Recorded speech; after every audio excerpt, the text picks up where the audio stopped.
Let's follow along with episode 1 of the series Solo Leveling. One day, on Jeju Island in South Korea, a swarm of giant, mysterious ant monsters suddenly appeared. They took over and turned the island into their nest. In response, South Korea had to mobilize many hunters to reclaim the island. Somewhere on the island, a team was planning to lure the ants out of their nest to destroy them. Despite attacking with both physical and magical means, nothing worked. They were quickly devoured by the monsters. In a critical moment, a hunter appeared to save them. He knocked away the red ant attacking the team leader and cast a healing spell to cure all the wounds. His name is Byung-gu, a healing mage. When the ants jumped to attack, two of Byung-gu's friends showed up to assist. They easily defeated the ants because they were the strongest S-rank hunters. The red-haired one is named Yun-ho, and the brown-haired one is named Un-suk. A giant white ant, seemingly the leader, appeared to attack them but was quickly defeated. However, it didn't seem to be the true leader because a swarm of similar ants emerged, forcing them to go all out. Yun-ho powered up, transforming into a Super Saiyan, while Un-suk unleashed a barrage of lightning bolts to support Yun-ho in attacking the ants. Meanwhile, elsewhere on the island, another group of hunters was also confronting a large number of ants. There was also an S-rank hunter named Choi. With one strike, he annihilated the red ants in front of him. Where did these monsters come from, and why didn't the government use advanced modern weapons to eliminate them, instead of relying on hunters for close combat? It turns out that several decades ago, portals connecting to other space dimensions suddenly appeared worldwide. Behind these gates were monsters impervious to humanity's regular weapons. Along with the appearance of these monsters came the emergence of individuals who awakened special abilities, known as hunters. Depending on the amount of magical power in their bodies, they were classified into 6 ranks: S, A, B, C, D, and E. Once awakened, a person's rank remains fixed and cannot develop further. Back to the present time, in Seoul, South Korea, a group of low-rank hunters is gathering in front of a dungeon gate. Being a hunter is a lucrative job, but not everyone is fortunate enough to have the magical power required for it. This young man with many scars on his body is Sung Jinwoo. As he arrives, everyone greets him warmly. However, it's not because he's strong, rather, it's because any dungeon that includes him is considered very easy. He's dubbed the weakest hunter ever, so weak that even entering an errant gate lands him in the hospital. Doohee is very worried about seeing Jinwoo injured again. It turns out that in their previous dungeon raid, the hunters were much higher ranked than the dungeon, so they didn't hire a healing mage to cut costs. Thus, when Jinwoo got hurt, there was no one to heal him. But Jinwoo doesn't blame them because he knows his injuries are due to his weakness. Finally, it's time to raid the dungeon. The man named Song Chi-yun will serve as the team leader. While everyone else has good equipment, Jinwoo only has a basic knife with little magic power. His income is so low that this is all he can afford. Hunters earn their money by selling resources collected from dungeons. The magical stones dropped by strong monsters can be crafted into weapons and armor to fight even stronger monsters.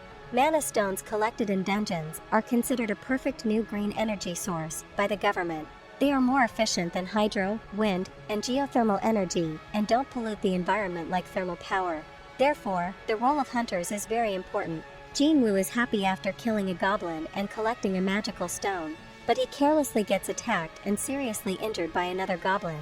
The night he spent all his money on shatters. Luckily, an older man comes to his rescue, and Doohee heals him.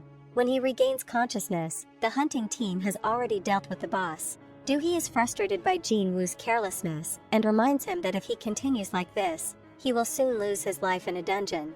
After the team harvests all the loot, someone discovers a mysterious passageway, indicating it might be a 2-floor dungeon.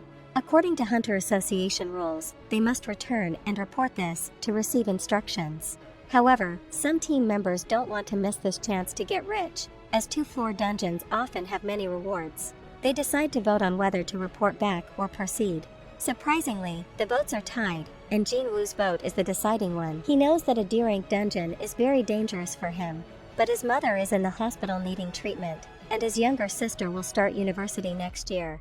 In the end, he decides to continue to provide for his family. The scene shifts to the Hunter Association headquarters, where a magical power assessment test is taking place. After the results are in, those with abilities are immediately recruited by various guilds. The higher the rank, the more benefits they receive. Meanwhile, a purse snatching occurs on the street. The two thieves think they've escaped, but suddenly, a girl stands in their path. In the blink of an eye, she retrieves the purse and returns it to the victim, causing the thieves to fall flat on their faces. This beautiful girl is S-rank hunter Cha Hae-in. Recognizing her idol, people gather around wanting to take a picture, but she shyly leaps onto nearby buildings and disappears. Back in the dungeon, Jinwoo feels very guilty for making Doohee continue when she didn't want to. He thought Doohee would be very angry and not forgive him, but she just wanted him to buy her dinner to make up for it. Finally, the team reaches the gate to the second dungeon. It's the first time they've seen a dungeon with a door like this. Everyone senses it is extremely dangerous and unusual, but the lure of rewards blinds them. They ignore the warnings of Chairman Go Gun-hee, who says dungeons are mysterious, and hunters must gamble with their lives. If they want to survive, they must be cowardly. As the team enters the room, flames suddenly light up. They are surrounded by old, giant statues. There are no monsters, but an intense sense of unease fills the air. Beneath their feet is a magic circle. On a statue resembling the Grim Reaper is an inscription in ancient text. This turns out to be the Cathanon Temple, and the inscription lists the rules. Rule 1, worship God. Rule 2, praise God. And Rule 3, have faith in God. Those who don't follow the commandments won't survive. Doohee suddenly grabs Jinwoo's sleeve in fear because she just saw the eye of the crown statue move. Jinwoo dismisses it as her imagination until the door slams shut, locking the dungeon. Everyone starts to panic. One person, who had opposed entering from the start, tries to leave but is suddenly beheaded by the gatekeeper statue with a swift axe swing. Jinwoo can't believe his eyes as a D-rank hunter dies instantly. How could such powerful monsters be in a D-rank gate? He recalls Doohee's warning and looks at the largest statue. It indeed moves its gaze toward him. Jinwoo has faced death countless times before, getting lost, trapped, and nearly starving in mazes. While other hunters acquired better gear, he only had a cheap knife and worn-out shoes, always gambling his life with death. Perhaps it was this constant vigilance that enabled him to sense danger.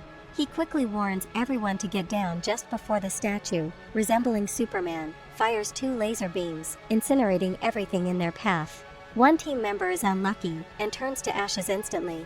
Fortunately, Jinwoo grabs Doohee and ducks, saving them both. Witnessing the horrific deaths of 2 team members throws everyone into panic. And that concludes episode 1 of Solo Leveling.